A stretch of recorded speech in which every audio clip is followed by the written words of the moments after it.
Hey, welcome, welcome, welcome. This is Ed Logan with Fruit for Your Life. I want to welcome everybody here.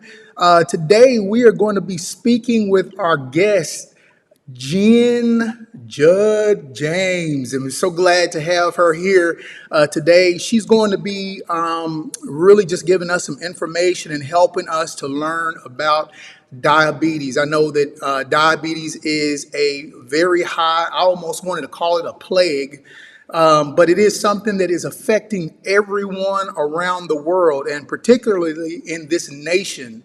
I believe that this nation has some of the highest rates of diabetes. And today we're going to have Jen with us. She's going to give us the breakdown on diabetes. Now, just to give you just a little bit of info, and I'm going to let her explain everything herself to give you a little bit of info, but she almost at one time was what you would call pre-diabetic. And so she's going to explain to you what she has done to help get herself out of that situation where she didn't fully go into it. And it's just really great being able to have people around you who can really help you out with your health and to be able to show you how to get these things turned around in our lives. And again, my name is Ed Logan. I will be hosting this. Fruit for Your Life. We're so glad to be able to bring on to you Jen. Go ahead, Jen. Well, if you would Thank first just start. Tell us a little bit about yourself and what led you to get in to this position where you are such a great researcher with diabetes. Oh, thank you. Yes, so basically when I this was in 2019, I absolutely knew nothing about nutrition. I thought I did, but I was eating the standard American diet where I thought we needed, meat for protein and milk, to do our body good and all that good stuff. And I happened to be at the heaviest I had ever been in my life. So when I was in high school, I was always kind of athletic and could eat whatever I wanted and stay at a certain weight. Well, when I got to my 20s and 30s and then early 40s, I started going up and up and up, and I started to have I guess what you would call what I felt was a little bit normal then, but now I know it was health issues. I'd have like these allergies that were really, really terrible. Like, and over time I started getting like the bad bronchial issues. I remember one time not being able to walk up the steps.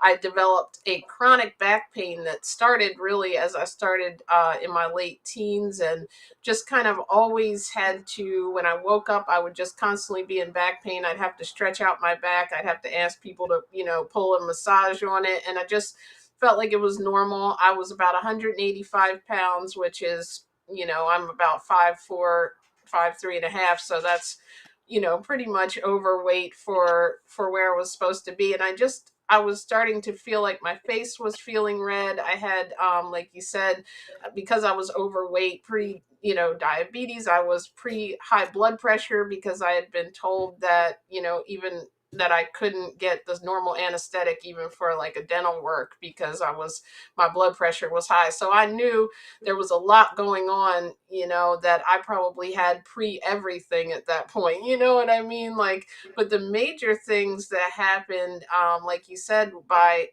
all of this, and I knew that in my family, my mom had high blood pressure, my grandfather had a heart attack in his mid 40s. My mom had she has type 2 diabetes, and so does my little sister, and my uncle. So like my family, I was watching that happen, and I just happened to, I guess, be blessed. And Dawn was getting into growing microgreens, and like sprouts, sprouting. And just by mistake, she shared this video with me, said, look at this, look at these people that are really healing on living foods. And I was like, it was called Raw Food Diet Documentary. Very simple name. It's not even one of the big popular ones like Dominion and, all that good stuff that have come out and with the health. And I watched it, and there was people that were reversing everything from, type 2 diabetes to cancer to feeling more energy. And I was like, I'm going to try this cuz I need to lose weight. That's how it started, And I got into this, and as I started, within 30 days, like I started to lose weight, I started to feel better. I just started to realize that summer my allergies never returned. I never had seasonal allergies since then in 5 years. I had, no more back pain, and I never have visited the doctor in 5 years. In fact, I've only been sick one time, which was a cold for one day. And I don't even know if that was that was a fluke. I don't know. Maybe my body was trying to get rid of something that happened to it. in that it needed to get rid of that mucus or something, because, and Mhm. that was only a couple of weeks ago, ironically enough, after I ate cooked food for the first time in 90 days. And I was like, my body was mad at me. So, a lot of people, we made it through COVID. I was even in the room with someone at the time. We didn't know she had it, but we found out a week later that she had COVID, and we didn't get it. I mean, I feel like the blessings have been. I feel like I was on that same path. I would have been on medication within a year. I would have been definitely on back medication.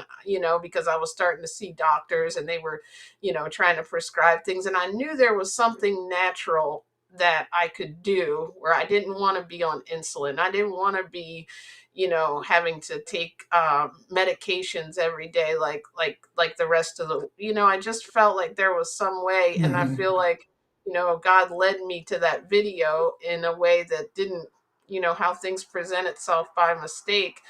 So once I got delved into it, I ended up finding out that there was other people doing this and healing and finding groups, and I was like, wow, this raw thing has a lot going on. And I completely eliminated meat, dairy, went from the standard American diet, which Mhm. my family thought I was crazy. They probably still do, but I'm still trying to get them healthy. So thank you for having me on here. Maybe this one will be the final breakthrough where they'll be like, all right, we're going to get off the meat and dairy. I might not be able to get them all the way to fruit yet, but I'm like, I'm just trying to get you on rice and beans, and then we'll move on, right? Um, but I think that finding out that this information led me to want to really help people. And I saw on What the Health, the documentary, Neil Barnard, which he has a book, I'll send you to reference in your notes too, Reversing Diabetes. And there are a lot of people who, a lot of raw vegans, and Ed is a great Mhm. resource for you to watch what he did with fruit. And I think there's misconceptions about sugar. And he said sugar or carbs does not cause diabetes. And I remember him like rolling his eyes, like he was like, this will drive me crazy, sugar or carbs. And I'm like, what? Like, I thought, my mom, my sister, I thought they were eating too much sugar and carbs, and Right. that's why they have diabetes. Like, and obviously once you have it, then you can't then overload your system. And I started researching, and I mean, there's so much misinformation at this organization and that organization. And I looked at studies and doctors, and like literally found like 30 articles. Like I spent like 3 months researching after I saw that, and was like, so what is it, like what causes it? And I found out that when we're young, and it made sense to me, a lot of stuff in health will make logical sense once you figure it out, and then you'll go back and say, oh, that's why that happened. So, like when we were young, and you and I were young, and we could eat cookies and cakes, and we could eat potatoes, not that we should have been eating that stuff, but we never had to worry about, oh, you can't eat, two potatoes because your Right. sugar's high. So I'm like, there must have been something that happened over time. And what I found out, that a diet high in saturated fat, which I have a little presentation I'll do too, but basically what I found is it's the saturated fat getting clogged in our muscle and liver cells that is then not allowing the insulin, which is made by the pancreas. It can't allow it lets the sugar in normally. So the sugar, it's like the lock is blocked. Basically your sugar can't get out of the bloodstream. So when it tries to leave the bloodstream over time, after you've had so much saturated fat, which is the typical meat and dairy, that we're all drinking and eating, that we think is making us healthy, is clogging the cells pretty much where the sugars have to go. So the sugar automatically turns around and gets in the bloodstream, and it can't get out. So that's why over time, as you gain weight and you eat the typical American diet for maybe 30, 40 years, I know a lot of people that are in their 40s and early 50s, it's when we start to develop these conditions, because when we're younger, things don't always take effect right away, but a lifetime of that causes those issues. And some people may get it earlier on. And I remember him saying, when you eat a cookie, how most people use a lot of shortening and things like that in cookies. The sugar is not that great for you because processed sugar is not a nutrient, but it's actually the butter and that type of stuff that's really bad because it's continuing to cause the problem. And then people are going on, keto diets, which they're increasing their animal protein and Right. lowering fruits and vegetables. So not only are they, losing weight, and they're eating no sugar and carbs. So of course it makes it look like your diabetes is under control, because if you don't eat it, then obviously you're not going to have the effects. But literally, as humans, we're supposed to be able to eat bananas and things and not have our sugar go up and spike like that. So I was like, I have to tell people this, and I want to make sure that everyone knows I am not a medical doctor. I'm not giving any medical advice. I just am telling you, and what I've researched, and what you want to do is go do the same thing and research it. Maybe watch What the Health, watch some of the videos on it, because you will get misinformation out there if you don't learn this, because literally there's still tons of information out there that says that if you eat too much sugar you'll get diabetes, and that you know this is different than type 1. And if you're on medication, even if you start healing with your fruits and you realize things are getting better, you should have your doctor monitor it, because they may need to lower your medication. If you're Hmm. taking medicine to get sugar out of the blood, and then you're healing yourself naturally, you don't want it to go the other way and be like, wow, we don't have any, it's too low now. So I think that's important too. And I really feel like we're blaming the wrong thing and telling people that, you have to stop eating sugar, instead of telling them to unclog their drain. Like, once Hmm. you get that other stuff out of your system, I've learned in reading, there's a lot of information, like Forks Over Knives has a lot of testimonials. You can even Google it and everything, and say,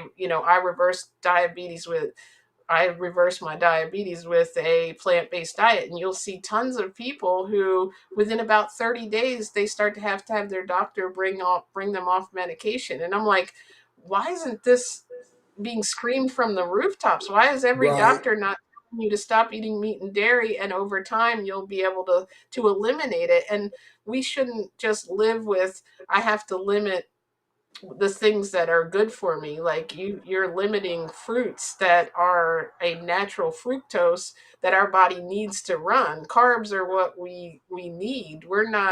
They're not evil. The evil is what you've clogged your drains with, right? So Right. that's basically it, kind of, without going deep into the presentation. So I appreciate you allowing me to come on and let everyone know what I've found in my health journey. Oh, it's an honor to have you do it. As a matter of fact, so tell us a little bit about your own YouTube page that you have. I know it's Vegan Knowledge. What exactly is your page about, so that people can know who you are? Well, when I discovered this, probably about 3 months after I went into being vegan and raw, I immediately developed a Facebook, group too, because I wanted to tell everyone exactly what I found. Like, I was like, I feel great, and I want you guys to feel great too. Right. So, if you want to do this, here's what I'm eating, here's what I'm doing. I was helping people allowing them to answer questions. I love your Facebook, by the way, Fruit for Your Life. It's such a nice community that everyone's posting and sharing and being positive. Hmm. And I really enjoy that. I would encourage everyone to join it.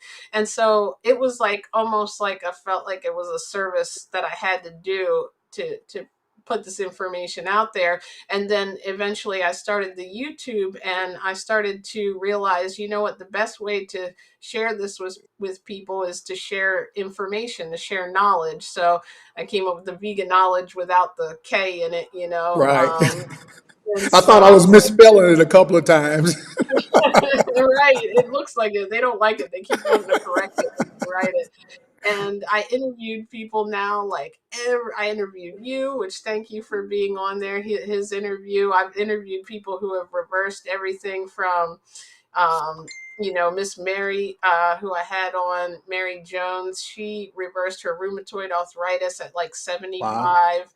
Mark Samuel reversed his symptoms of MS with a plant based Wow. diet.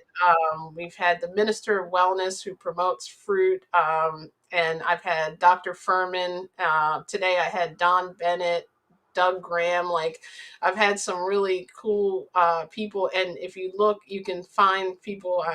I like to interview people who have changed their life with the plant based diet, and I also like to have some fun. And we do like a meatless Monday where I, share. Sometimes me and Donald share what we're cooking in the kitchen, and sometimes we'll do trivia. But it's kind of just something that I feel passionate to do, and it's not, Good. my primary job or anything. I want it to be, but I do as much every minute that I'm not working my, day job that I have to do to make money. I am literally either helping somebody online with what to eat, sharing food, sharing fruit facts, going on live or being live. It's just, I see that passion in you and your family too, Well, and just the what was amazing to me was when I went to your page and I was looking at your viewership and subscribership, and I was like, hold on. I said, look at the information that this woman has. Why aren't people flooding to her page? And I said, you know what? It's I'm not one of those who want to go after the people who have high volume numbers. I'm not looking for that. But the people who aren't being seen, who have the information, those are the people that I would like, because I'm new at this too, and just started my journey this year. It just so happens I have a lot of people, who are following for the amount of time that I've been in it. And so I said, well, Yes, you're I'm gonna doing turn these excellent. people over to people who I know who are actually, have the research and the information. Because I just feel like that we all should work together. We all have the same goal, and that's trying to help people get over these hurdles that are in, that we have in our health. In the, our environment teaches us and it trains us to be of the health that we have right now. When we look, we drive down the street and we look and see all the billboards, we see all the restaurants. It's just the outside influences have affected us, and look at the history of us. I mean, we're very sick people, and I just felt like it was important to the people who are out there doing the work. Those are the people that I want to lift up and direct people to them, because you have great research, and I really do appreciate that. So let me ask you a question. So what's the difference between, is there a difference in fat? So, is there a difference between nut fat and animal fat, or a good fat that maybe comes from avocados, or fat that comes from an animal? Yes, so like I guess you would tend to call it like healthy fats. Right. You know, we shouldn't really, in my opinion, we shouldn't overeat any of the fats, because as you know, what you and I mainly follow, for the most part, I do falter sometimes. I never eat meat or dairy, of course, but I like to eat a mostly raw food diet and only very, cooked food sometimes. And so even in that raw diet, it's easy, like what I felt like I was starting to do, because from what I even understand, I learned even more today from what Don Bennett said on the show today. He was saying that you can actually have too low sometimes of a fat intake, so you might be craving the fat, so you may need to eat a little bit more. So if you eat some avocados and you eat some nuts, that's okay, but the difference is that the other fat that we're eating is animal fat, which we're animals too. So that's not affecting us the same way. We're getting the cholesterol. There's no cholesterol in avocados. We're getting the saturated fat when we eat like fried foods. That type of fat is completely different, and that's what's really clogging our cells. Now, if you ate completely a diet of avocados, that's probably not the best thing for you either, because it's everything in moderation. I But love yeah, avocados. healthy fats, right? Like, and I think what I love avocados too, and I remember you talking about, well, like sometimes craving like nuts and seeds and things. So, if we're gonna eat nuts too, walnuts I've heard have the highest or the best ratio of omega 3s and omega 6, the omega 3 and 6 ratio, which means like omega 3, one of them reduces inflammation and one causes inflammation. And oddly enough, there has to be a good ratio so that you get that balance of both, because the body needs some inflammation to be able to fight things off, and it also needs to not be over inflamed. So, of all the nuts, the walnut is actually the best ratio. In moderation, though, I truly believe that nuts, they're in our diet because I believe we're frugivores, by like our digestive tract, by our Mhm. closest, if we look at the animals that are closest to us. And so it is that we are drawn to fruit based on the colorful nature of it. And what Don was saying is that when we were in tropical environments, which you probably noticed because I know you travel quite a bit, I haven't been to these exotic fruits yet, but he said there's a lot more fatty fruits, Yeah, so like if you're in a tropical environment, you have durian, sapote, I think, hopefully I might be saying that yeah, wrong because I've never actually had one, and a lot of those fruits. So here where we are, I'm in Maryland, I don't have any of that. I don't, you know what I mean? I couldn't even get into the coconut I got. I posted on your channel, like, y'all gotta help me. And so, like, for me, I use the oh, avocados and the nuts because if we don't get enough fat, we're going to fail at this diet because we're going to be right, seeking, So I do eat some, fatty fruit. Just because you need fat, I don't, say, well, I'm going to cook up a half a cow or something. You know what I mean? So, right. yeah, definitely. And I think you've noticed too, like, initially, if you have a couple of detox symptoms, that's one thing, but like literally, you'll notice the difference in your skin. You'll notice you can eat as much as you want, you know what I mean, when you're doing this. And it's like, it's great for once you get the other stuff out. It's hard at first. And even what I was telling you is if you even go on a little bit of cooked food, when I was telling you had some, I was like, oh, it's the weekend. I've been almost 90 days raw. I'm going to have some rice and beans. I mean, my body felt completely different. Like you could definitely feel the effects of eating the healthy raw foods. And especially if you go into That's eating true. something Yes, that's high in fat, your body tells you like, hey, you know what? Your digestion doesn't feel the same, and not that that's not better than eating none. It's just if you go all the way the other way, a weekend of cooked food without my raw food, that didn't work out too well. So I, even if you have a family and they want cooked food, I would say you should at least try to keep it all raw for lunch, at least for me, and that works well. mm. So what So are I the think raw is best. So I don't know about you.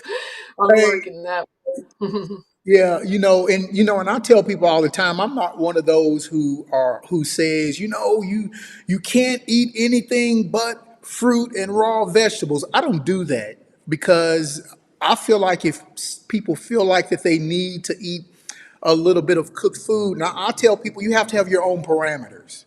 Okay, so meaning if I eat some cooked food, I know what I will allow myself to have. And I Hmm. know what I won't allow myself to have. So if it's in my group that I'm okay with, I will eat it.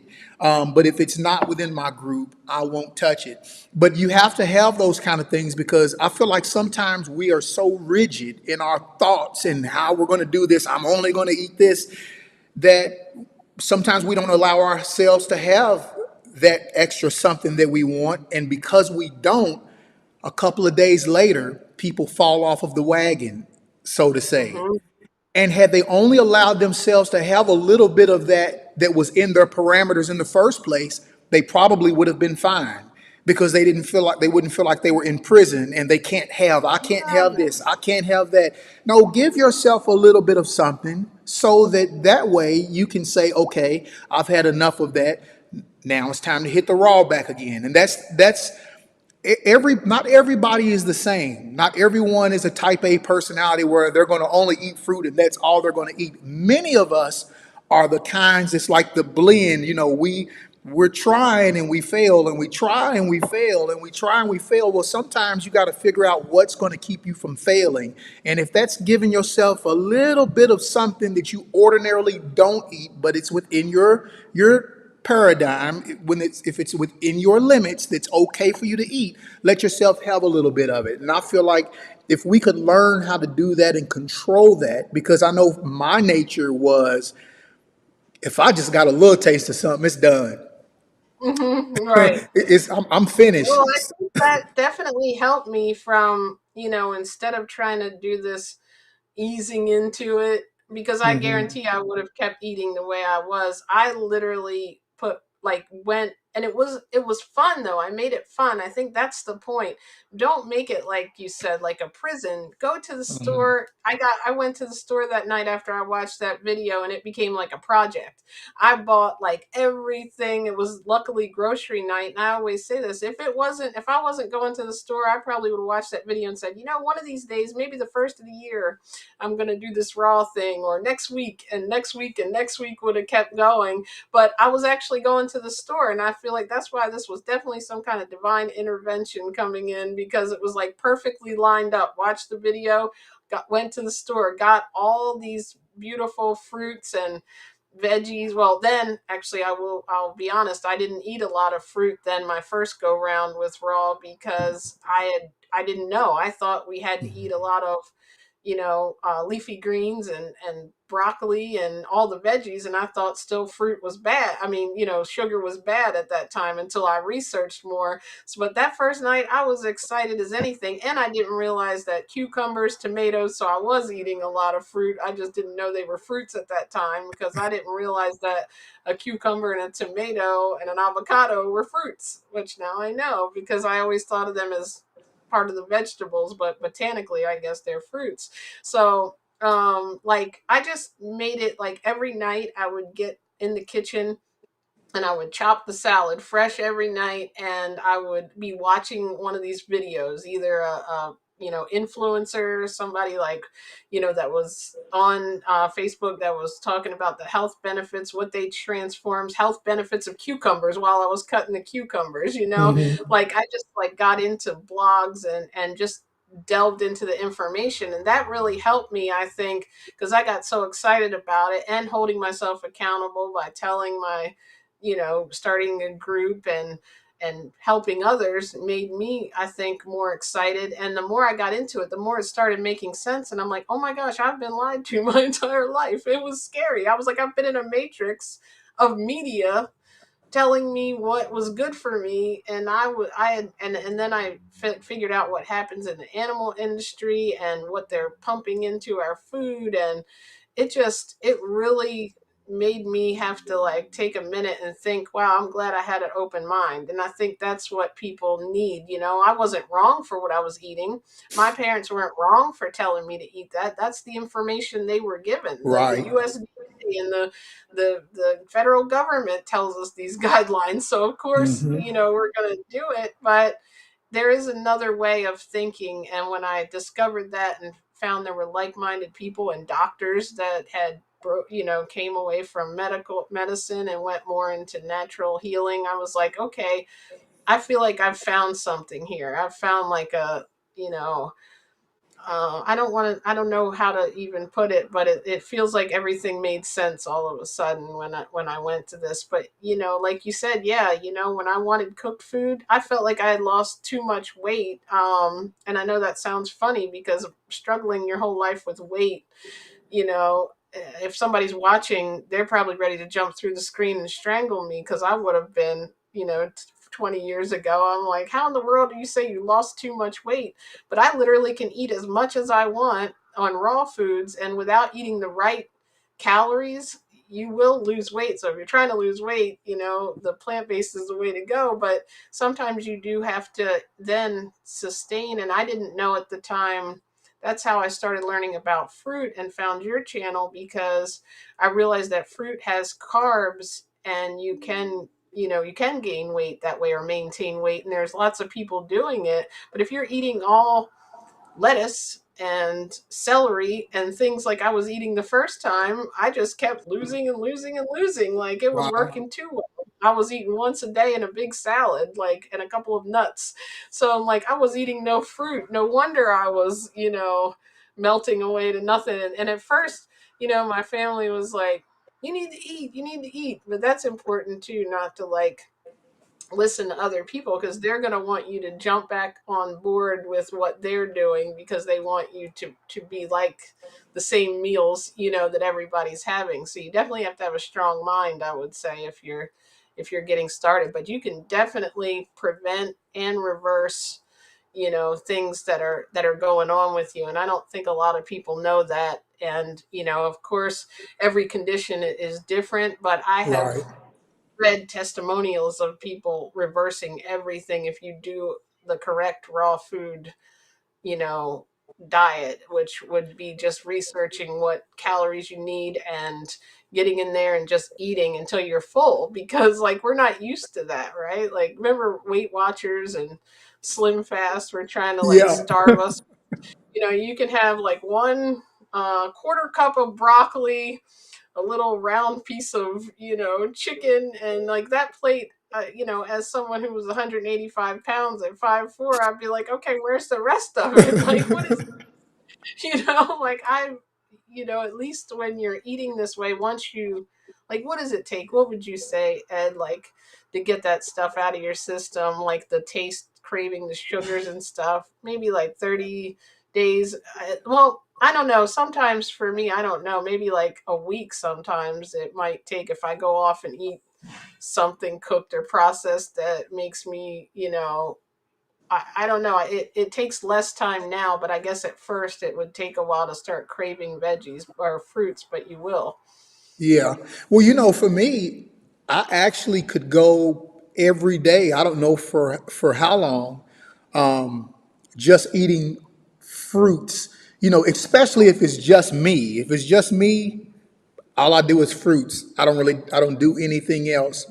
But as I've talked to you about before, but when I come home and I'm with my family and we're having meals, it's a little Hmm. harder to do just fruits. And actually, I really during those times that I'm home with my family, I really don't want to do just fruits. I want to do something that where I feel like I'm a part of them and I'm eating, somewhat close to what they're eating. And so that's why I said, we have to be sure that we allow ourselves a little bit of freedom. Now, again, I won't eat meat.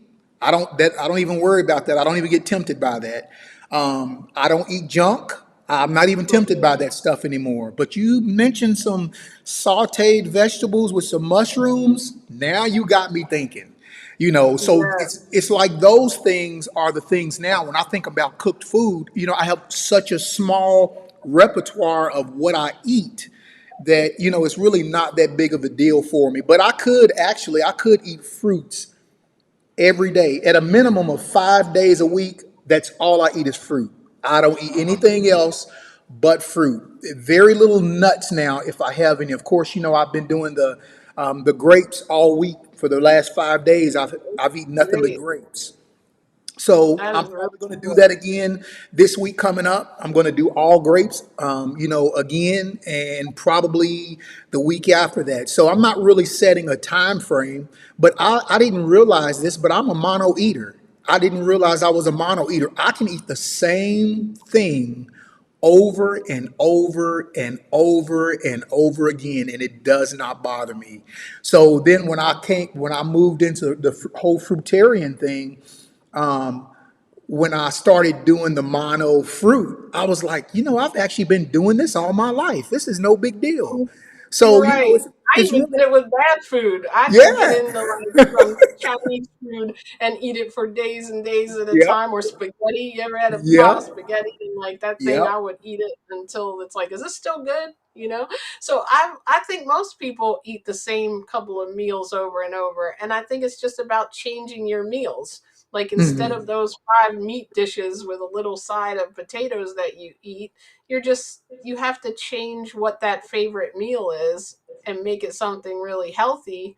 And I think something made sense what led me to this diet too. It said we're the only species that doesn't eat its food in it eat our food in a natural state. Like if Correct. you think about any other animal in the wild, and they're not Yep. dealing with these chronic diseases either, you Hmm. know, and they're not dealing with being overweight unless it's our domesticated pets, of course, that we're overfeeding. And then I thought about mono meals, and it made sense because if you think about thousands of years ago, if you found a tree with like, I've heard a lot of raw vegan speakers say this too. If you found a tree of blueberries, and or you found an apple tree or something like that, or you found a big plethora of a bunch of avocados, you're not going to say, you know what, I think I'll take one of these and then I'm going to go walk another 10 miles and see if I can get something to mix it with. We would stop and we would eat until we were full.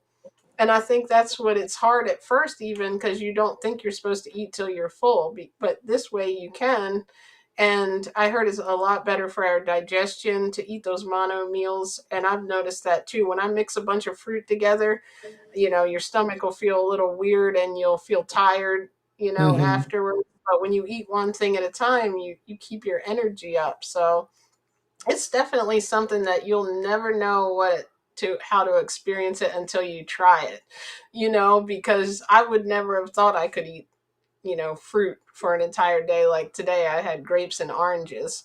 And like 10 years ago, Jen, that would have sounded like crazy. Like, what? You know what I mean? You only had that. So I think it's never too late either. You know what I mean? Oh, hi, Muriel. I see some people are commenting. And, Yeah. And oh, be sure and yeah. give your link here in just a little bit too. I'm going to add that into your description and stuff. But if you don't mind, let me ask a couple of questions. What are the different types of diabetes? So there's type 1 diabetes and then there's type 2 diabetes. Now, type 1 diabetes, I have less information on. However, I know that you can be born with type 1 diabetes, which is a Hmm. something that's affecting your pancreas. Pancreas. And Hmm. you can get gestational diabetes while you're pregnant, which is more like a type 2 diabetes. But the type 2 is something that is a lifestyle disease. That's not something, from all the research I've done, that can be prevented. Even if you're pre-diabetic, it can be reversed even if you are diabetic by eliminating fat from your diet. And in the beginning, like I said, while you're reversing it, you can't eat tons and tons of sugar, even though you're just not eating meat either, because once your stuff is clogged up, basically type 2 is that you have insulin resistance. And that's what happens. Like, so your pancreas, when you eat some sugar, whether it's a banana or a cookie or a potato that turns to the carbs, go to the sugars, your next thing that happens is your pancreas gets a signal and says, okay, we need to send a key, which is insulin, to go let the sugar out of the bloodstream. So the insulin kind of unlocks the muscle and liver cell to let the sugar in. So what ends up happening is when you're regularly eating sugar, it sends the insulin lets it into the cell, and your sugar is gone from the bloodstream. So when we continue to eat a lot of saturated fat, dairy and meat based standard American diet, maybe, it can be other things other than dairy and meat, because we have a lot of fried foods and a lot of things that that like a lot of oils and things that could be fats too. But for the most part, that's the main part of our diet. And when we're eating animal protein, it's clogging those cells, and those particles of fat from the blood will then try to go into those cells, and into the cells it gets it clogged. And the little insulin comes up to get in, which you'll see in my presentation in a few. I've got a little key coming up, and there's a blockage. It's saying, no, you can't come in here because we're locked. We don't have any room to let anything else in. We're clogged. And so the sugar has to go back into the bloodstream. So I think while we think, well, when I eat sugar, I get these effects, and I'm going to the doctor because I'm getting lightheaded, or I start to have like neuropathy, which is all this is happening because I'm getting a backup of sugar in the blood. And the doctor says, oh, you've got type 2 diabetes. Yep, your sugar, I tested your blood, there's lots of sugar in it, shouldn't be that much sugar. So what does he do? He prescribes you a medication to lower it, or he might tell you you need to lower your sugar and your carbs. Well, to me that sounds like the drain of a sink. That would be, you've got water or whatever, the kids pour some iced tea in the sink, and it starts backing up. And I've never said to, hey, you know what, you just poured tea in my sink, we need to stop pouring tea in that sink, it's clogged. No, you don't do that. Or you don't dip out the tea from the sink, and basically you get in there and you unclog the drain. And I feel like that's the part that's missing. Some doctors, tell people to change their diet, but it's never in from, at least, I don't know, from anybody I've talked to. Maybe you've experienced it, or know some people might say that I'm wrong. Maybe their doctor told them this information. Maybe they have a plant-based doctor, but I've never heard a doctor tell someone to eliminate meat, dairy, and fat when they had sugar. It's always eliminate sugar. And Yes. yes, you Yeah. do have to lower your sugar at that point because you got all this sugar in your bloodstream, so you don't want to keep piling it in. But what I did find out, that a lot of people are afraid of fruit. But if you think about it, fruit has a lot of fiber, which fiber actually slows down, and it reduces the amount of insulin that you need to let it into the cell. So actually, the fruit, once you're healthy and you've cleared your bloodstream, the fruit is actually better because it's not going to spike your sugar as much as other sugars. So I know you know that because you got the shirt on, Fruit for Your Life. So I know you know all this. I'm just preaching to the choir here, Oh right? no, see, but that's why you're here, is because there's people listening who needs to hear you explain it. Like I can explain it over and over again, but you've done the research on it yourself. So it's good for you to say it, because some people can't hear when some other people are talking, but someone else can say the same thing and they can hear it. And I You're think like, that's what it's oh all about. yeah. I'm Yeah. gonna close this window. I feel like I hear a car alarm going off. They're getting so excited about our live stream. Oh, Oh, but yeah, I'm glad that that you are explaining it in the last section. What I'm going to do is I'm going to let you, I'm a screen share to you and let you take over, and that way you can do your little screen. But I had a couple of more questions, and for those of you all who are on live with us right now, if you have any questions, please go ahead and shoot them to Jen now, so that maybe she can answer some of them before she goes into her presentation. So, for those of you who are on Facebook also who are watching this, if you have questions, I'm observing the chat right now. Please post your questions in the chat so that Jen can see them. And if she can't see these coming from Facebook, I will go ahead and let her know what some of the questions are as well. So it's actually streaming on my Facebook page and into the private group as well, Jen, just so you know. oh, okay, So the cool. Facebook That's group is awesome. on. I love your group. I feel like I know them. You do.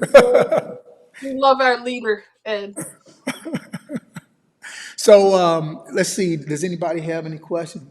I know that somebody for sure. I'm going to add the Jen's link and everything in the description when we're done recording this. I don't know how long it's going to take for it to upload, but after it's done uploading, I'm going to add Jen's information into the description so that you all have that and can go back and join her group, her page, subscribe to her. She has a lot of great information.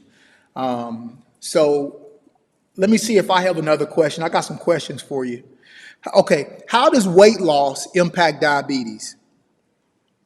Well, I think that, most of the time people say that you're overweight and that's why you develop diabetes. So it kind of, if you think about it, goes hand in hand. Like, what are you probably eating? I know that I could never eat enough fruit. I mean, I guess you could, but I don't know anybody that eats a fruit based diet that's overweight or even you can eat an unhealthy plant based diet. Now, if you're taking mushrooms, and putting them in batter and frying them, so Yeah, that's right. technically there's a way you can make food unhealthy, but for the most part I think the standard American diet is what makes us overweight. I don't know anybody that, technically, unless you have some other health, condition, like maybe some type of thyroid issue people have, which I have, recently found out that a lot of people are reversing that even with plant-based diet. But there are things that people have, which I can be sensitive to, that they may be born with, that causes them.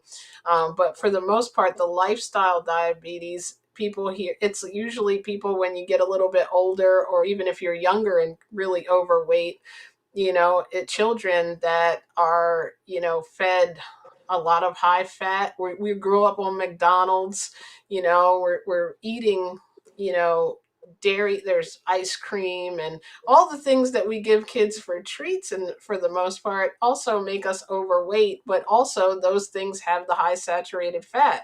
So if you think about it, the insulin resistance is being called is happening because there's too much fat in your bloodstream. There's too much fat in the body that we're eating, and we think of things like, sometimes, well, I eat a lot of chicken, but it doesn't matter. Like chicken, beef, it's all fat. Maybe red meat is a little not as, or chicken might have just a slight bit less, but it really doesn't matter. I think to be healthy and to truly, like, you have to get rid of the meat and dairy and the high saturated fat in your diet, and try to go to, you know like you said, if you are used to a lot of fried food, okay, well, you have to try to come up with other meals that are going to be lower in the saturated fat, so you're not frying everything first. If you have to do that, like if you have to do it in layers,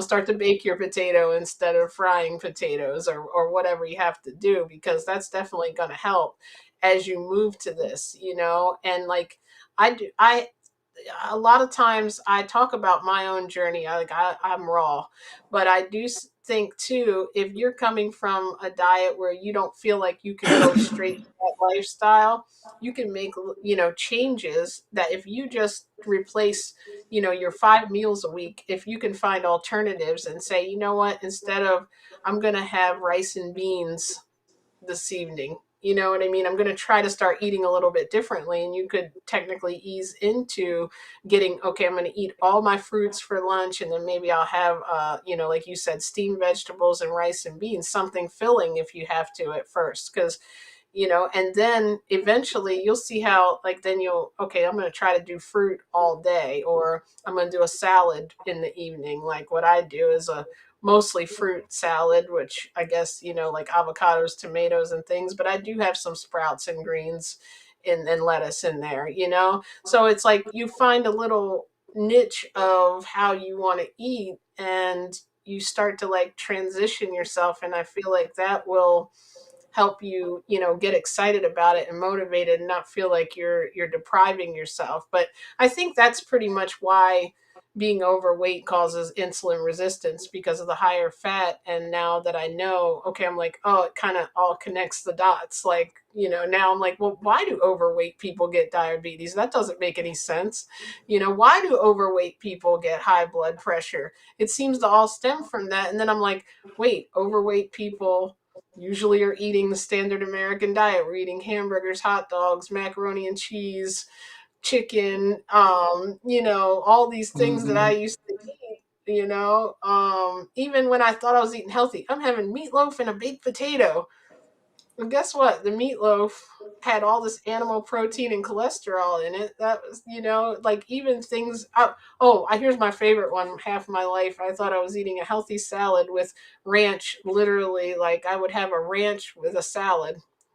So like I've dumped all this, ranch in it, and I'm like, oh my gosh, I was just adding to the problem, but deceiving myself thinking I was eating healthy. But now, luckily, I have some things that when I want a dressing like that, when I was eating a little more processed, there was a Hidden Valley plant ranch.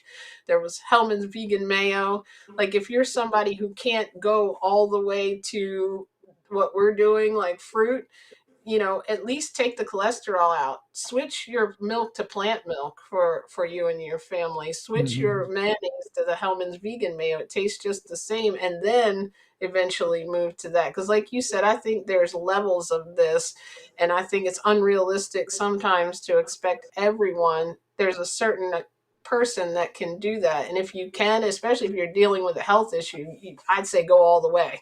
Get your fruit and get excited, right? But if you're Right. somebody is like, I can't do that right now. I'm just going to try to make a couple of changes.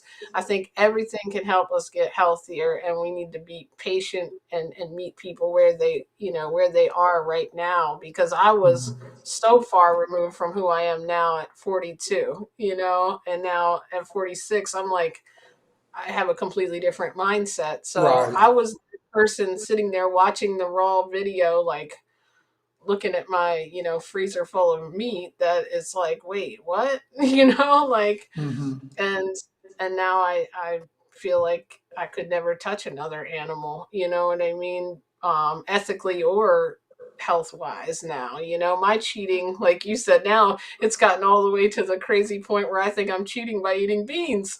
Like, and then like cheating for me then was eating three hot fudge sundays. Like, Yeah, yeah. so it's funny to And I watch how forgot. you. I forgot Mhm. my bag of. That's what I forgot. I bought a bag of Danishes. So I used to eat like four cheese Danishes, and they're about this big. Four cheese Danishes a day. And I bought some, and I was going to bring them to show you all what I was eating. There's no way that I was not pre-diabetic, because when I ate them, I knew my sugar went up because I automatically started getting lightheaded. So I Mhm. knew that it was taking place. So Bible Samurai says, so you know how junk food is tasty. How do you make the taste bud transition from the standard American diet to Mhm. only fruit and not go crazy? What's your thought on that? Start eating fruit, because I never liked avocados, and now they're one of my favorite things. Now grapes taste like candy to me, but when you first start doing it, you're not going to think that, because you're going to have a thing of jelly beans there, and they put stuff in these foods that make them addictive, so I'm so jealous. I'm addicted to grapes, Yeah, and here's look the at new those. jelly Can I beans. get them through the screen? um, but it's like, what, you have to really, like, your taste buds change, and I wouldn't have believed it either, but it really does. If you just make the commitment and say, look, I'm going to eat fruit for 3 days, even if you start eating it, just eating it for lunch, you'll start to see that, what, you're going to feel like it's going to blow your mind the way food tastes. Like, I used to have to drown my stuff in dressing. When I eat a salad, I barely need any dressing. It's kind of like, what I equate it to is, I say this on my channel a lot. You ever transition from regular soda to diet soda back in the day, and then somebody is with you, your wife or something, and you're like, give me a drink of that, and you take a drink and you're like, oh my gosh, how do you drink that? It's way too sweet. It's kind of like that same thing. Or when you drink like Kool-Aid now, and it's like, oh my gosh, like I took a drink, Dawn got a lemonade. I was like, oh, I love lemons. Let me have a drink of that. I was just like, I took a drink of that down here on the boardwalk, and literally, I was like, this is so sweet. Like, I couldn't even drink it. I've ate a chip. I had to start getting saltless chips even when I have delved into eating some bad stuff.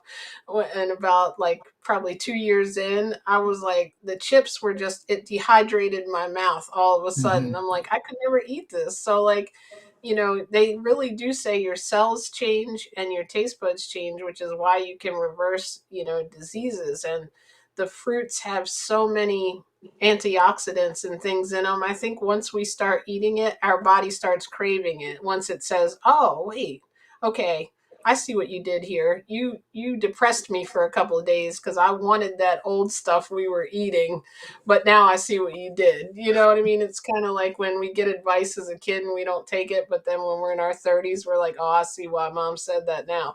It's the Right. same thing. Your body does that after a week or so, I think. So, and you will Wow. get symptoms because it's like anything, like when you stop drinking, if you've ever stopped drinking or drinking caffeine or whatever, it's like your body is not going to be happy at first, so don't mistake those symptoms for you know for something that you're not getting healthier, but just wait it out a little while, Well, and yeah, you will. and I'm sure that you see, like people even in the Facebook group, they'll start getting nervous because things are happening to their body that they can't explain, and they get really nervous about it. And Mhm. a lot of times, people's bodies does change when we start putting good food into our body. We're forgetting that that good food is helping push out the bad food, and our bodies are Yeah. reacting to that. And so you may start to feel things that you ordinarily haven't felt before, like flu symptoms, you know, Mhm. joints aching, and we're thinking, oh no, this fruit is really hurting me. And as I was talking to my family this week, I was like, nobody's ever died from fruit before. Nope. Right. I mean, at least I haven't heard of anybody on record who has ever died from eating fruit. Overdosed, right, Yeah, on fruit. yeah, or raw vegetables. I haven't heard of anybody dying from eating raw vegetables, and those are just things that They we don't have to they worry try to about. hide that we're dying from eating meat and dairy too, though, right? Yeah, see, that's correct. So that's what we're really dying from, not fruit. So Muriel has a question, and she asks, "Is there a percentage of good fats that is suggested for a healthy diet, and what are good fats?" I think you may have hit just a little bit of that about the good fats. Thank you, Muriel. I saw your comment earlier. Thank you for all the support and for joining. You're such a positive influence to have Isn't on she? every group. Um, so yeah, like there's definitely, like, there Doug Graham says 80-10-10. He has a diet like that, and I don't think we need to go by those strict guidelines. I mean, if that's something that'll help you kind of map it out, if you need a structure, I think that for me, I eat most of my diet is fruit, and then maybe I would say, like, if I'll have, like, some nights I'll do maybe, like, if you get the whole raw walnuts, like two, three, put them in a smoothie or something. Some people also use flaxseed and chia seeds as their healthy fat. Because I think like I was saying earlier, when if we were in our natural environment, like let's say we wouldn't have been moved away from the equator, I guess, as they say, or whatever, and we were like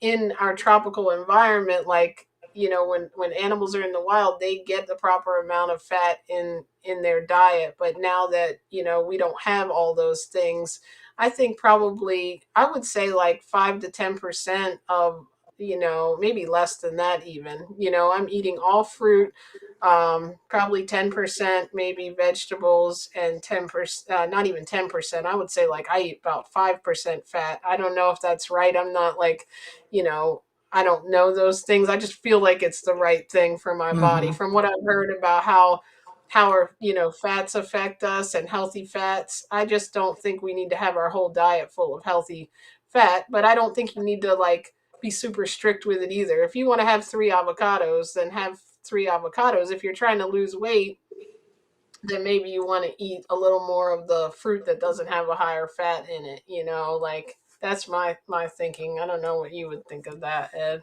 Yeah, and I'm the same way. I think your body will tell you. You know, when you need fat, I think your body is going to somehow let you know that you need it. That's why, we'll crave something like an avocado. It's not like that the avocado is full of taste or it's Or super tomatoes, sweet. you know? Yeah, it's not like it's super sweet, but yet your body will want it.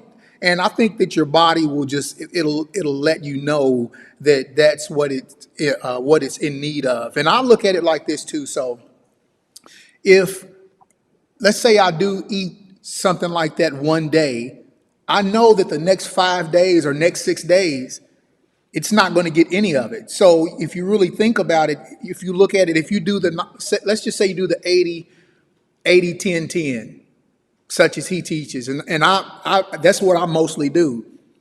So I can go through the whole week and not have any of that but fruit, all fruit. But on that weekend, I can eat that 10 and I can eat that 10, and be fine because I have reserved all of it throughout the week. I haven't had any, and then when I come to the weekend, I'm able to eat that. I'm okay with that.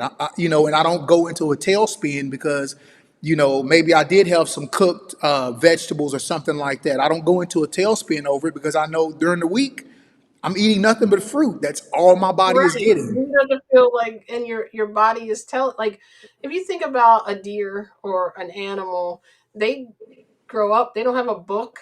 They don't necessarily, I mean, they may communicate, maybe they talk to each other, but the thing is, they know what they're supposed to eat and what they're not supposed to eat. I doubt a deer would just take some jelly beans, but when we're kids, it's like, oh, this is what we eat on Easter. We're taking it. So by the minute we're born, we're already programmed. The minute we get off our mother's milk, that we need cow's milk, and it we're so like out of touch with our body that it's funny that if we think about it, we really should know, just like any other animal, what nutrients we need. If you're craving, salt, you will necessarily, you'll like, sometimes I'll get to dinner time, I don't know about you, but well, you don't, if you're like into you could eat fruit all the time, but sometimes for me, I'll eat fruit all day and my body will literally be craving like cucumbers and tomatoes at night, like, you know what I mean, like a different kind of taste, and I'm like, that's probably my body, now that I've cleared out of everything, telling me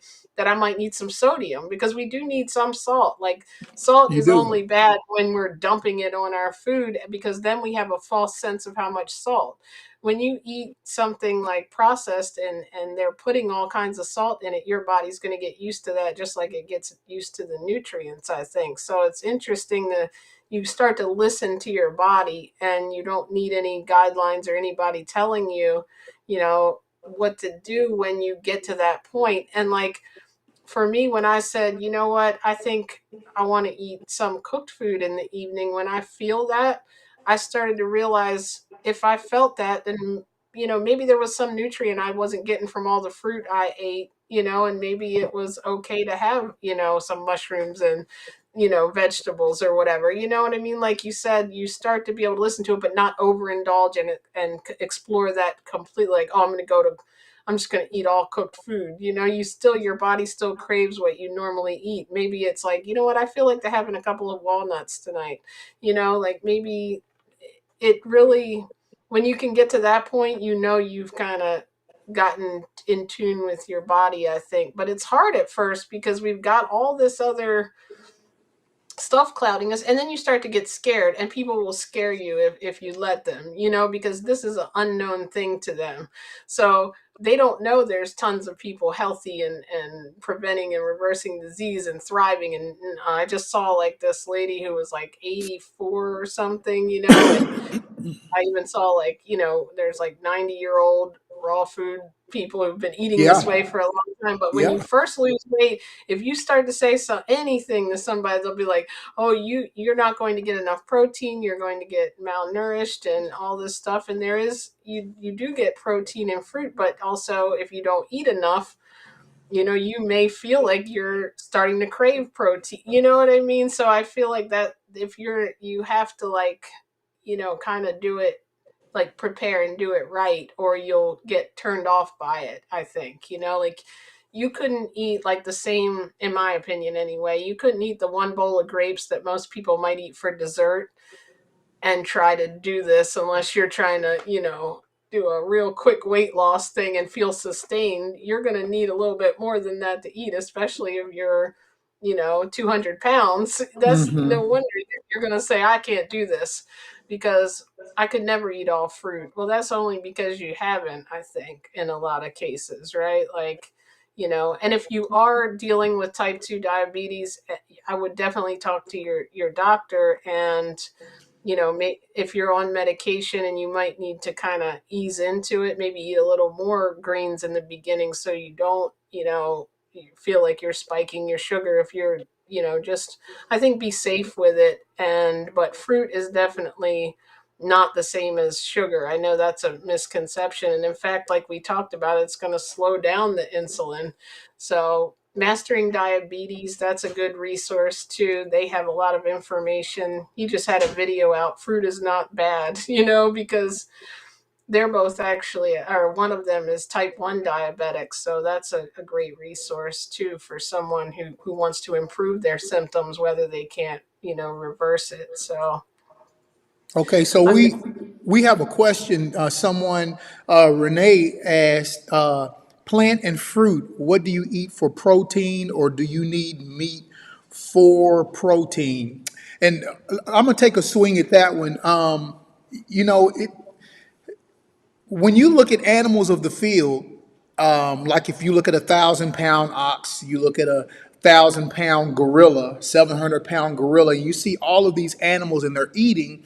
And I know that people normally say, well, their whole digestive system is different. Their body is made to get the calories from what they're eating. But in the same sense, when you think about seeing how big those muscles are on the ox, the gorillas, how huge they are.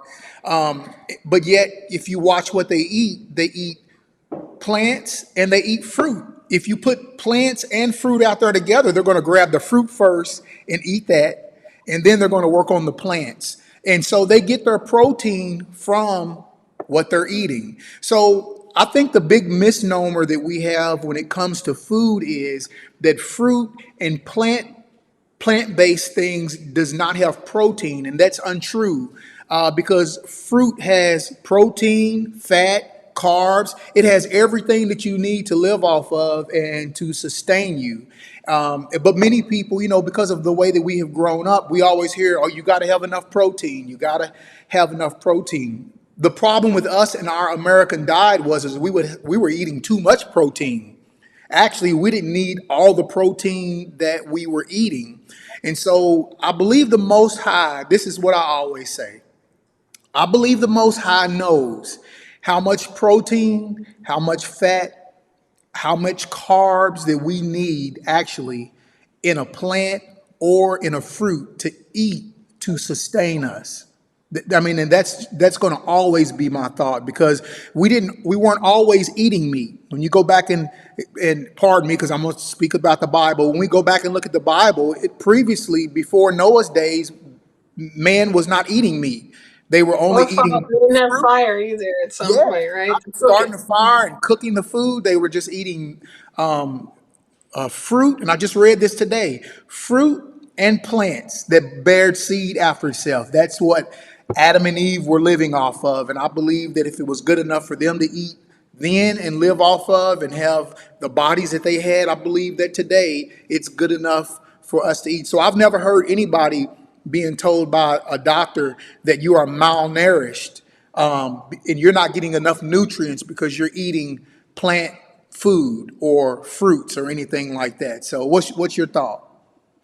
I'll even say this too, is that, I grew up the same way. So that's a very valid question. One of the things I was nervous about, and other people in my life, when I went plant based, they're like, well, where are you going to get your protein? And that's a common question. But if you think about the cow, how they say he's grass fed. Well, he gets the protein from the grass, and then it's in him, and you're going to get more protein because they also kind of like we're getting it secondhand, but concentrated wise, you're going to get more protein if you eat meat. Okay, but you might have to eat more fruit, to get more protein, but you're still getting protein. And like you said, also with that animal protein, you're also getting fat that's causing cholesterol, high Right. blood pressure. you know Dairy and meat are basically why, if you look around you, do you know 10 people in your friends and family circle that don't take any medication or don't have one of these chronic conditions, whether it's chronic pain, autoimmune disorders, type 2 diabetes, high blood pressure, chronic fatigue? Like, we have allergies, all these things that we have, and nobody's taking a look at it. We're pumping all this money into organizations and looking for the answers everywhere. And it's like, it's really in what we're eating stems from a lot of it. Yes, we need, emergency medical care, and our medical system is great and the technology is excellent. That's where I want to be if I have a problem. But for prevention and for, you know, getting in touch with your own body, it's like we have to really almost erase everything we've ever learned, because the media has put a lot of things in our mind.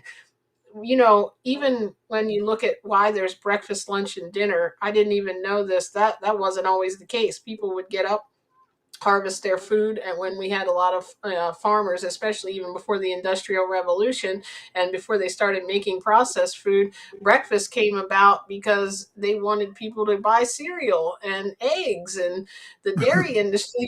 I'm like, that Hmm. just will blow your mind, right? And That's you think, right. wait, that can't be the case. We were always supposed to eat that way. But you think about your animal, even your domesticated animal. If you have a dog or a cat, when do they eat?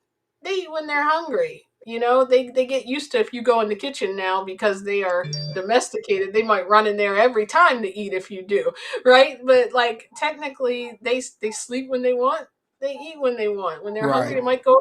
They don't sit there and necessarily, at least my cats don't. They might die for food. They'll look like they're starving to death, and they'll eat about 5 bites of the can and walk away from it, right? So, like, they already instinctively know to eat until they're full, and I feel like we've been told, don't get up from the table until you eat everything. So, like, sometimes I'll be like almost full eating my food, and I'm like, what am I doing? Why am I stuffing myself, right? But yeah, like, we're literally getting protein secondhand, and we're also getting all the other stuff with it. And if you don't want to eat fruit and you want like a little more protein, I mean, there's a lot of things that have protein in it if you're just eating a traditional whole food plant based diet too. If you feel like you're not comfortable with going off fruit, you could, beans has protein, and tofu and things like that. But there is, and I had no idea about that. Like, I forget who you said asked that. Like, I was mind blown that fruit had protein in it, and like vegetables like kale Right. has protein and minerals, and lettuce. And even I've heard like a couple of the plant-based, even fruitarians do have a little bit of lettuce and things for those. They feel they need those Yep. minerals. Now, Yep. the only thing that we used to get from the water and from the soil was B12. And there's a lot of information back and forth on that, whether you need to supplement or you don't need to supplement. But I do know that B12 is a bacteria, not necessarily a vitamin, and it was in a lot of the soil. So before we started, like, they started having to wash all our vegetables, and you were getting bits of that, from your soil and things like that. So, if you take, you get your blood work or whatever, you feel like you feel safer, B12 is one of the things that does not necessarily, you can speak on that too, it doesn't necessarily come from the actual fruit itself, but it's a bacteria. You can get a little bit in sea vegetables. Personally, I've been all over the place with that, trying to figure out, do I need a supplement? And I do take B12, at least for now, because I'm like, I want to be healthy, and I know how important B12 is to your nervous system. So, I would say, just to on the safe side, I take it. But there are that's the only thing really that you can't get. And Don Bennett said that he thinks people may be deficient in iodine, because if you take the iodized salt out, that you might want to eat foods that are higher in that. But other than that, like, I think we don't have to have what is that Don always says, this analysis paralysis or something. Like, you don't have to Too overthink it busy too much. analyzing. Yeah. Just eat until you're full. Make sure you're getting the variety of fruits that you like and that have nutrients. Make sure if you feel like you're not sustained, then maybe you need a little bit of healthy fats, and or fruits that have higher fat, like maybe add an avocado in your salad, maybe a couple of nuts, and eat till you're full, and eat a lot and get excited about it. And take like D3 is another thing. They fortify a lot of the cereals and things with these. So when you see they have 9 essential vitamins and minerals, basically, like I heard today, I didn't even know how they got it in there, but they're spraying D3, where that actually comes from our sunlight. Hmm. So like I don't get a lot of sunlight because I work in the house as much as I should. So I take a D3 and a B12 supplement. Some people, don't take supplements, but or they might. And I also drink moringa, which is like a moringa leaf powder. I mix that in water in the morning, which has a ton of nutrients. So I know I'm covered with all the nutrients. So then I can just go to town and eat all my fruits, vegetables in the evening, and maybe occasionally the cooked food, like potatoes or mushrooms, like you said. And that seems to work really well. I feel, extremely healthy and lots of energy. As you can see, Dawn says I never shut up. So I'm gonna let Ed talk for a minute. Was that random? No, hey, that's what Because this we be this. going to town all day, right? This high energy. I'm like this until about Hey, I'm the 10:30. same Then I way. talk. That's the exact same way. So, Yawandalin, I think I said that right. She says, "I'm late. How did you deal with your highs and lows?" And I'm assuming she is talking about the numbers. And was it just fruit? How did you incorporate your meals? So So I'm thinking that she's talking about the numbers being high or numbers being low, maybe for, I don't know if it's for diabetes or what. yeah, I think so I guess what we were talking about earlier, and I can do that in the presentation Yeah, too, and is I'm that about to turn that over you to know you. when you're already have the sugar in your bloodstream based on the insulin resistance, then I think what you need to do is eliminate the meat and dairy. And while you're doing that, you still need to limit your sugars, because at that point your drain's already clogged. So like if you look at your sink and the drain's clogged, and like we were talking about earlier, the kids dumped a bunch of tea in the sink, or whatever, your sink is full, or you've ran water in and it's already full, you don't want to keep pouring more stuff because it's going to overflow. So like in the beginning, you may want to eat some, like, a little bit of fruit, a little bit of salads, I would say. But I would just consult a nutritionist, really, or plant-based nutritionist, about exactly what to eat. But I think you still want to limit your sugars, but as you eat plant-based and you stop putting the fat and the saturated fat and the meat and dairy, if you just Hmm. go plant-based for a month, you're going to start to see your sugars start leaving the bloodstream easier. Hmm. Your medication will be have to be different, likely. That's why I always preach to consult your doctor if you're changing it, because he's going to need to monitor it closely, because you will start to see that, okay, that's like how you can lower your blood pressure, like Ed did. You know what I mean? He had high blood pressure, but he doesn't deal with that anymore. At first he probably had to still be concerned, and maybe even be on medication, because it was still at a high level from everything we've already ate, you know but then once we get to the right foods, all that stuff goes away. Like I had all these bonus things happening. Like I had no more back pain, no more seasonal allergies, no more getting colds. We're eating the right stuff. So technically, when everybody is getting these, germs, we still get germs in us because we're out in public sometimes. But our body has all this. Like I started thinking about food as fuel instead of just something for pleasure. But I still like Right. eating.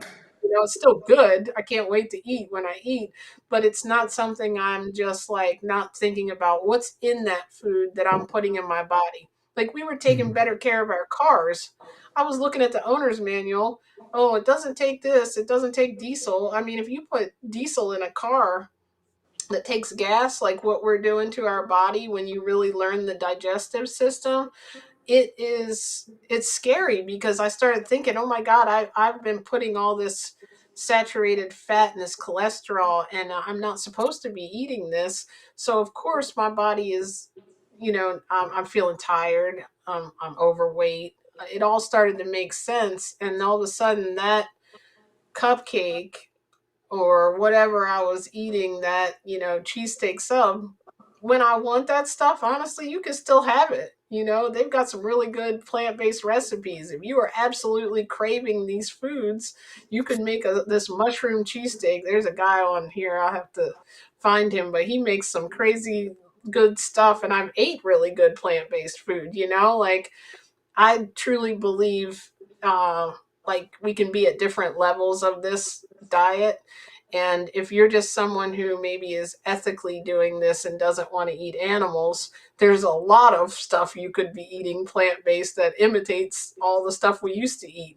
But if you want to, be even healthier, then I would do a whole food plant based diet. And there are people who have whole food plant based recipes, they still use salt and sugar. Then you have a whole food plant based, meaning I only eat foods that are real, like not something that somebody's manipulated in the store and, made a concoction out of, but like, fruits, vegetables, you make stuff out of, you might tofu, that's like whole food plant based, and then you eliminate the salt or sugar, and that means that they come up with other ways, like they might use dates for sugar. I saw this lady, Yeah. and I heard her comments, she made this really good tomato sauce by using dates, and a lot of people sweeten stuff with that, which is a fruit. And then if you really like need to reverse something, or like I feel like if you want to be at the highest level and eat like what we're meant to eat, that's why I went all the way to the raw food diet, because, and then take it a step further, a fruit based raw food diet, because that's technically the easiest on your digestive system. Like the easiest, you want to make things as easy as possible in your body. Like if you're, talking about your own self, your work day, what's the important thing? We want to make things as easy as possible. So like I don't want my body having to work all hard in there, because Right. it's like, okay, you're putting all this weird stuff in and it can't digest it. And you can really, when you eat fruit, what is it, and I think about 2 hours to go through, Between you 30 will, minutes and an hour, actually. it's kind of like gross, but you wouldn't believe how you can, like, you're just, it's so easy, like when you go to the bathroom, and it's Yeah. just like Yeah. clockwork. Like I didn't even know that's how things were supposed to be. Like, I guess a lot of people are dealing with constipation and things like that. It just feels like your body's working like this machine, and your skin will feel better.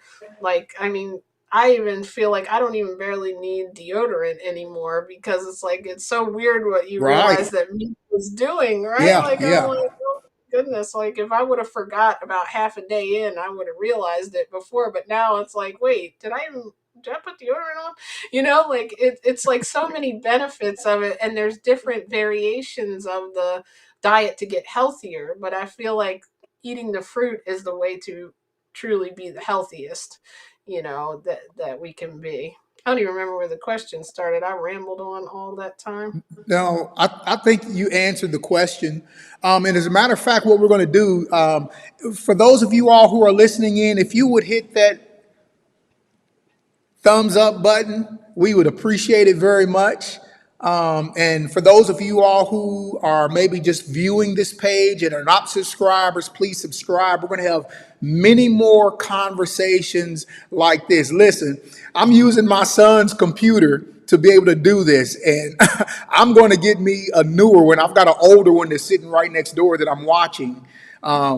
Chats that are going on. But when I get my new computer, we're going to have this kind of stuff all of the time. So please just subscribe if you don't mind, and we're going to be able to do these kind of things all the time and make connections with Jen and be able to talk about different subjects. So thank you all so much.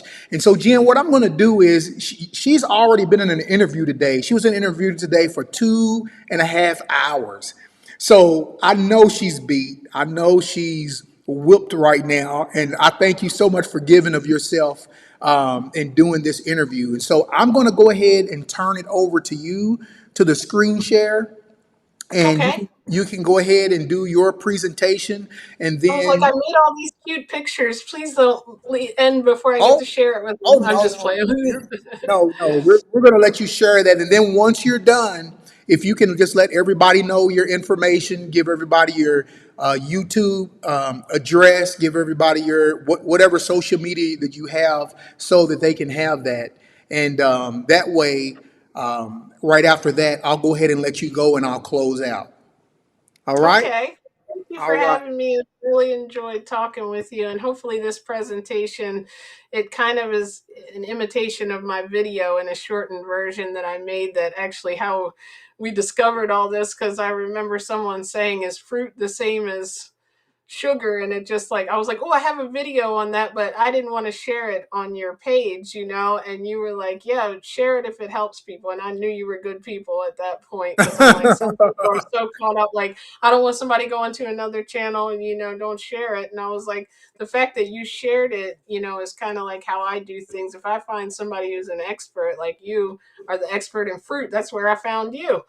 So it's like, we all have our own things that we can add to people. And if it's about helping people, we can't be selfish with information, right? Right. So if you want to go ahead and pull yours up, and I'm going to see if I can get Oh, here this it comes. Is that it? up correctly. Oh, there we go. Can you still see me or just my screen? No, I see you. Okay. There you go. You're at the bottom. Okay, but you see the type 2 diabetes on the Oh yeah. screen? Uh huh. Oh, Yep. okay, cool. I was like, oh no, I don't want me. Okay. Yeah. Well, So we have you down at the side. That way, it's not really in the way. okay, cool. So thank you, Ed. This is what I call unclogging the drain. So once I figured all this out, I made this analogy, which I don't know if I'm the only one that ever made it, but I'm the only one that probably did a silly drawing of a sink.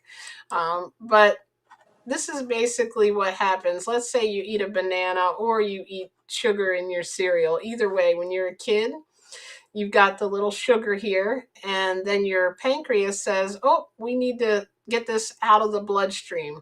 So it sends a key, which for these purposes we'll call the key insulin. And so, or we'll call, insulin the key. So it actually comes over, and if you look at it like this in kind of a simplified version, it opens the cell and it lets the sugar in. So when you're young, up until, whenever you're developing type 2 diabetes, everything's working fine. You're getting your eating the sugar, it's going out of the bloodstream. You never experience any harmful things, or you don't feel like your sugar's high or anything.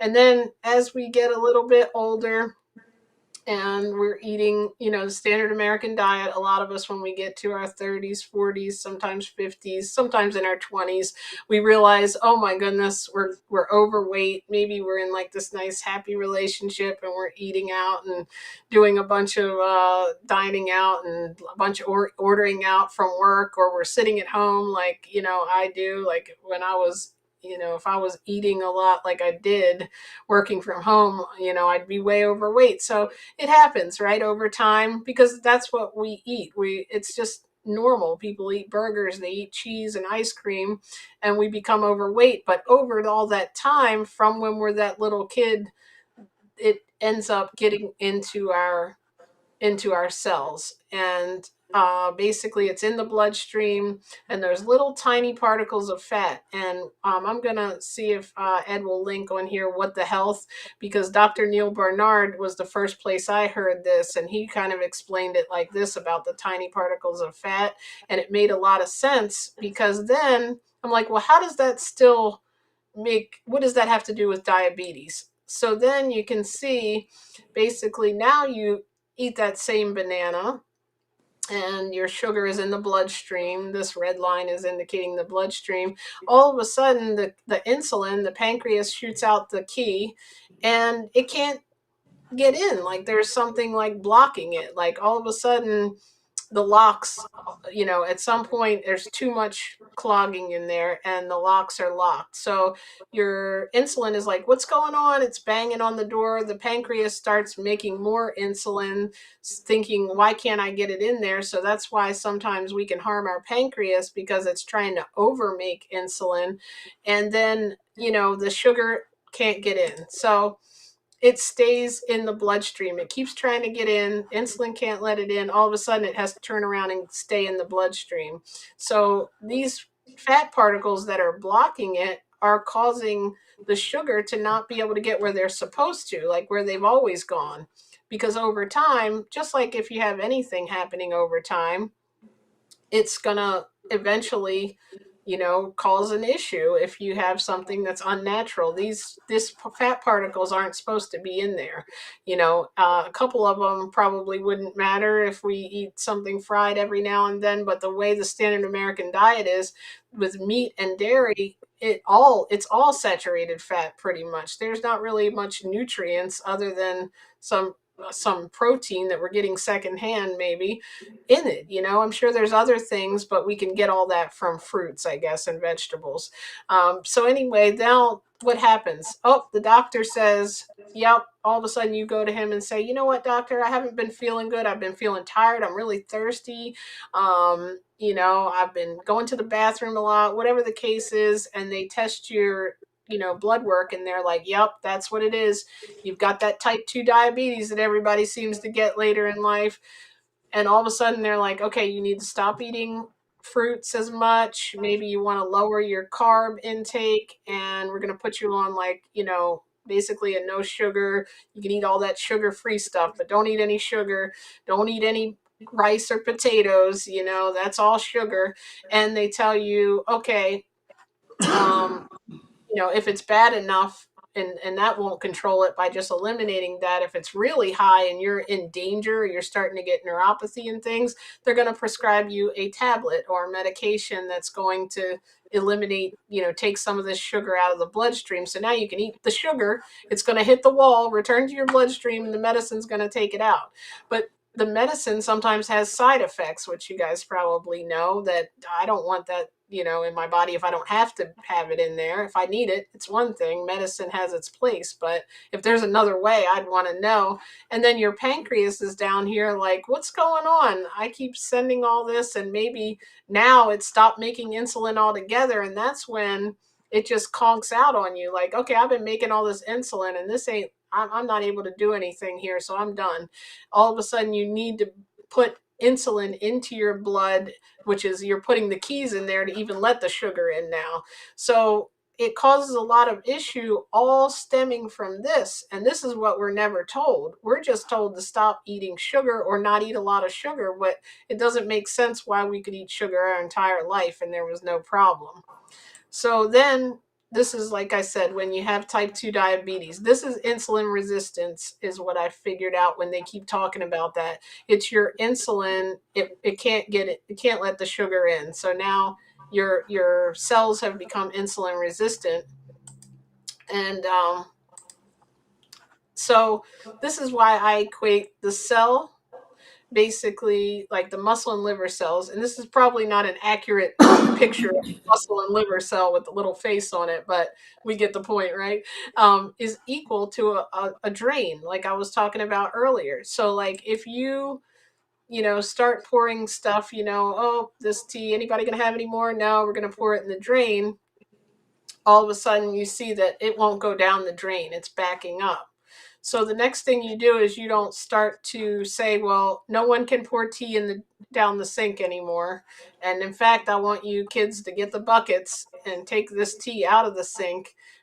Obviously the next thing we would do would be to get a plunger or a plumber and unclog the drain. Well, that's what we have to do with a plant-based diet, which I see some of you here mentioning in the comments, which I'm really proud of you for taking that step, that you are going on a whole food plant-based diet, or you're going on the fruit diet, or whatever you're doing, you're making it healthier and getting rid of that fat. That's the important thing, low fat.